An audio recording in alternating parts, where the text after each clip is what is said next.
The classic street signs of a nearby drug abuse. But what about this?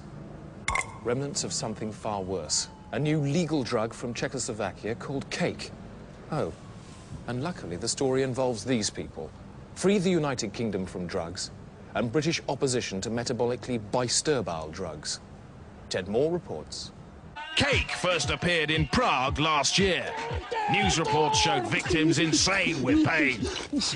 Disturbing images like this and a knowledge of the drug routes in Europe led to the formation of Free the United Kingdom from Drugs, incorporating British opposition to metabolically bisturbal drugs. Their single aim to enlist the great and good. I'm Bernard Ingham, and this is a piece of cake. To warn Britain about cake. Fucking hell. Before it was too late.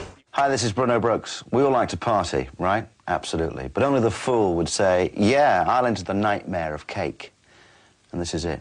This colour that they thought would be a good selling point is put in by using an industrial dye, which in itself is a pollutant, and is causing in Czechoslovakia something called Czech neck.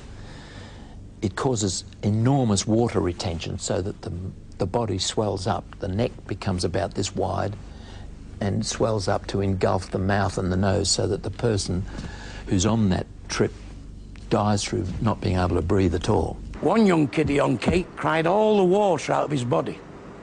Just imagine how his mother felt. It's a fucking disgrace. Can we lose this thing about the slow crushing of his skull? No one understood how to get the message over better than this man. What is cake?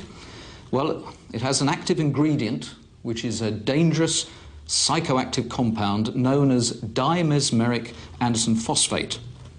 It stimulates the part of the brain called Shatner's bassoon, and that's the bit of the brain that deals with time perception. So a second feels like a month. Well, almost sounds like fun.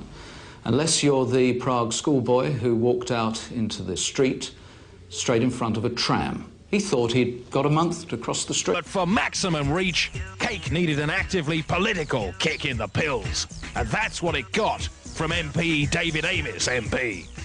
Look at that. 100 grand in the pocket of the filth that sells it.